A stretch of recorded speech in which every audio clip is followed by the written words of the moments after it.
जय शिवराय मित्रांनो 11वी ॲडमिशन आता हा जो मुद्दा आहे हा मुद्दा भरपूर चर्चेत चालू आहे। कारण मागल्या वेळी जे 11वी ॲडमिशनची प्रोसेस होती ती प्रोसेस लवकरात लवकर चालू झाली आणि त्यामध्ये ॲडमिशन सुद्धा करण्यात आलेले होते। पण आता यावर्षी 11वीचे जे काही ॲडमिशन आहेत हे सर्व ॲडमिशन फक्त ऑनलाईनच करायचे आहेत आणि ऑनलाईन करायचे असून सुद्धा जे काही पोर्टल आहे ते पोर्टल वारंवार याच्यामध्ये काही ना काही त्रुट्या निघतच आहेत। मित्रांनो, ज्यावेळी या 11वी ॲडमिशनची जे काही घोषणा करण्यात आली होती त्यावेळी 19 मे ही तारीख ठरवण्यात आलेली होती।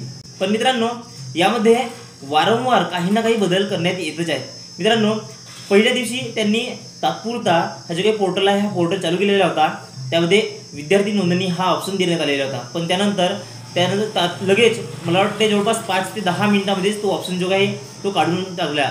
त्यानंतर पुन्हा दुसऱ्या दिवशी विद्यार्थी नोंदणी हा ऑप्शन त्यामध्ये पुन्हा समाविष्ट करण्यात आलेला होता।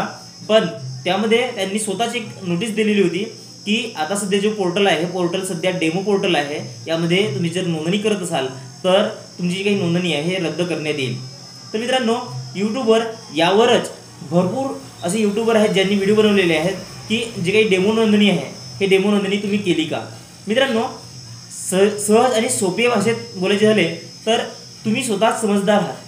मित्रांनो, तुम्हाला याबद्दल समज आहे आणि तुम्ही समजू शकता की जर डेमो नोंदणी केल्यानंतर ही नोंदणी डिलीट होणार आहे तर ही नोंदणी करायची तरी कशाला। मित्रांनो, जर तुम्ही नोंदणी करत आहात आणि केल्यानंतर पुन्हा ते डिलीट करण्यात येत आहे तर या नोंदणीचा आपल्याला काही फायदा होणार आहे का? काहीच नाही। मित्रांनो, जर तुम्हाला सुद्धा असे भरपूर व्हिडिओ दिसले असतील आणि त्यांनी म्हटलं असतील की डेमो नोंदणी करून घ्या, कारण यामध्ये तुम्हाला जे काही असे पद्धतीचे तुम्हाला चुकी लक्षात येतील की असे काही येतील, असे भरपूर सारे विषय ते सांगतात। पण मित्रांनो, माझ्यासारखे काही यूट्यूबर आहेत जे तुम्हाला योग्य ते मार्गदर्शन करतात आणि वेळोवेळी याबद्दलची माहिती देतात। पण एक गोष्ट खरंच तथ्य आहे की जर तुम्हाला फक्त त्यामध्ये डॉक्युमेंट काय लागतील, प्रोसेस काय लागणार आहे एवढंच माहिती करायची असेल तर डेमो नोंदणी करून घ्या, पण एखाद्या विद्यार्थ्याची नको। त्यामध्ये जर तुम्ही एखादा फेक नाव, एखादी फेक जन्मतारीख, फेक 10वीचे रोल नंबर हे एंटर करा आणि जी काही नोंदणी प्रक्रिया आहे ती तुम्ही एकदा ट्राय करू शकता। पण एखाद्या विद्यार्थ्याची तुम्ही खरंच जी काही डिटेल आहे ते डिटेल तुम्ही एंटर करत आहात आणि डेमो नोंदणीमध्ये समजा ते जी काही डिटेल आहे ते डिटेल डिलीट नाही झाली किंवा त्यामध्ये कोणत्याही प्रकारचे अडचण आले तर जो कोणी विद्यार्थी आहे त्या विद्यार्थ्याच्या समोर यामध्ये काही ना काही तर नुकसान होऊ शकते। म्हणून प्लीज आपणा सर्वांना माझी कळकळीची विनंती आहे की तुम्ही या डेमो नोंदणीच्या प्रक्रियेमध्ये पडूच नका, कारण यामध्ये तुम्हाला कोणत्याही प्रकारचा फायदा नाही। आणि जर डेमो नोंदणी करण्याचा तुम्ही विचार केलेलेच आहात तर नक्कीच जे काही फेक डिटेल्स आहेत ते तुम्ही एंटर करा, तुम्हाला त्याबद्दलची प्रोसेस माहिती होऊन जाते आणि तुमचा कुठलाही लॉससुद्धा होणार नाही।